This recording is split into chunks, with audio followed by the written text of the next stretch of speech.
Hey, I'm Birdman. I'm Bruce. Time to get on target at The Hub. Hey, Bruce. How you doing? Different today. Yeah. So, surprised me. you know that we get a lot of comments and compliments on giving good reviews. So, Really? yeah, some laser stuff. And that's going to Some give us all up. some guy went back like 2 years ago and was like, when the title was wrong, it was Harbor Safety or Safety Harbor. It was supposed to be Safety Harbor. Oh, that little 7-inch shotgun. Yeah, yeah. So I got it. I reversed it back for him. But thanks for that. So we updated it. Well, we got to stay straight. And we flogged the appropriate person. So. But actually, we do make mistakes. But It happens. we're trying to keep it We'll own 'em up. the best we can to make the way we do it as simple. Okay, so today you saw it up front. Now, last year, way back last year, before COVID, when life was normal, we did something really cool. This is a Springfield 1911. I think it's mil-spec 1911. Mil-spec 1911. That's how it started life. And we did a special one-off that was the first deal that we created a gun in sort of commemorative of Roger Clyne and the Peacemakers, make it in the Arizona Hall of Fame, and their support to military. And it was Adam Staley, I think Staley is his last name, or Staley.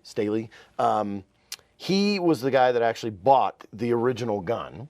And when we announced it, that the original gun we're gonna make one, then we're gonna make some copies of it. And that was as we announced it. So he bought the original one for $4,500 as an auction. And all of the proceeds, every single cent of that $4,500 went to the Military Assistance Mission, which is a charity that's down in the valley that supports military and specifically supports them.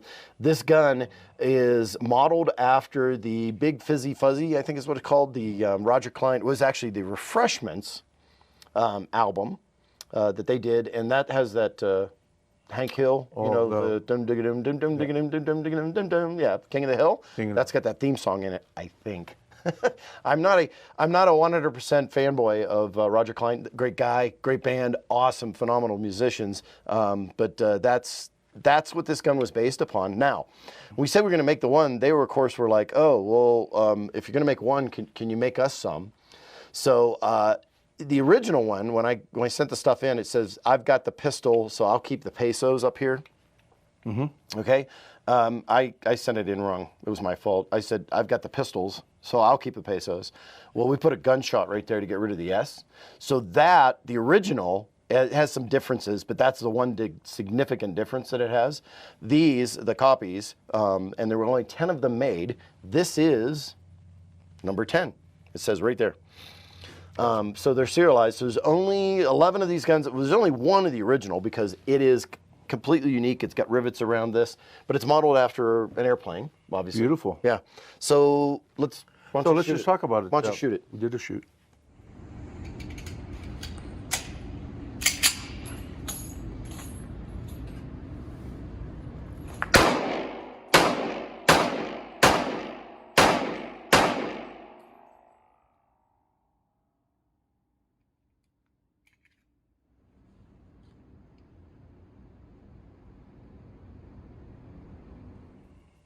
Okay, talk about cool. Mil-spec Springfield, I was started. Well, we talked about this as being kind of a work of art to me. You surprised me when I saw it today. Oh, yeah?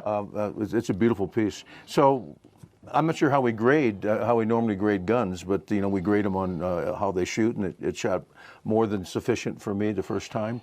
It was smooth. It's never been cleaned or taken apart since it's been put together. Well, since it's been finished. Right.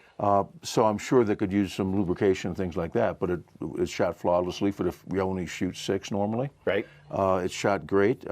This is the mil-spec version, and they have a little different, the grip safeties and stuff like that. Right. And the way the safety is a little bit smaller. I think we need to talk about the fact that you can have a work of art like this, and you still call upon it to protect your home or yourself if you have to. And that's what this was about today, more than it was a normal point of the gun. And I think we forget sometimes that people want to personalize things. Right. And to me, this was for a good cause, so it was a charity kind of thing, and it's a piece of work, a piece of art. To me, this would be probably in a shadow box as a display. Yeah, it's either a shadow box, and I'm looking up Adam's name just to make sure I got it right. So yeah, you're right. It's like or they call it a, what do they call it, a vault queen? Yes. I've heard that term before. I would want this out just people could see it. It's Well, beautiful. right. You have statues of people have the Remington bronzes.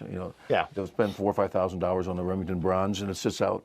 I mean, you have to figure a way to sit it up so somebody could walk away with it. Yeah. But they do that at museums and stuff like that. So I'm sure there's a way. I'm gonna show a photo up here of Adam, and actually, let's take a look at Adam shooting the gun. Yep. Fire in the hole, folks.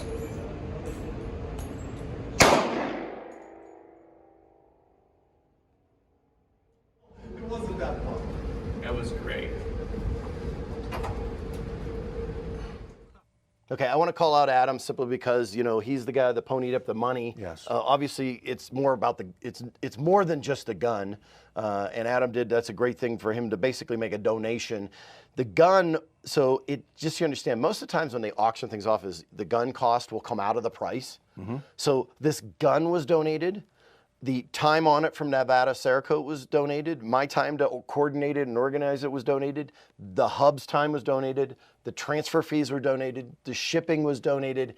And the credit card processing fees, because he paid with a credit card, were all donated to give that 100% of proceeds went directly to that military. So when people say they want to know what percentage went to charity, it's 100%. This is 100%. Yeah.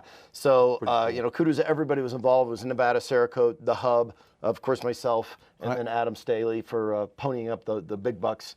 So thank you very much, Adam, and the military assistance mission definitely thanks you as well. And I feel very privileged to be the first person to shoot it. Yeah. And test it out. It's a beautiful gun. Obviously at the factory they shoot it, but yes. Yeah. They shoot it at the factory, so we'll do a little cleaning up, touch it up and clean it. And you can make a gun your own and you can customize it. And there's a lot of guns that are one of a kind because that's just that person got it made, and then sometimes have limited edition runs. But Adam's got the only one like it, and these are copies. So there you go. And there's only 10, and that's it.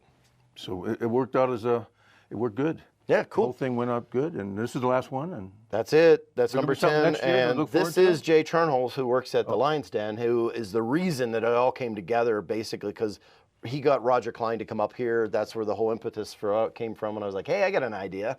And many hours later, here we go. Cool. wow, so it worked out. Yep. So that was fun. You're going to have to do something this year. Yeah, I don't know what we're going to do this year because of, all the funness going on with COVID-19. We're going to talk about We are things. going to forget about 2020 and just kind of go to 2021. Yeah, we're going to zip right into 2021. So, hey, everybody out there, make sure you're checking out thehubaz.com, Instagram, the Facebook as well. Bruce, anything new? No, well, classes are crazy. Of course, Yeah. the gun business is a little bit crazy. I think people should just take a step back and get in it the right way. If Yep. they need training, then we'll help them with training. Take a step back, smell the roses through your Be mask. safe. And I'm Birdman. And I'm Bruce, and be safe. Hey, tell everybody. Thank you for subscribing. We appreciate it. Yep, we'll keep going. See you soon.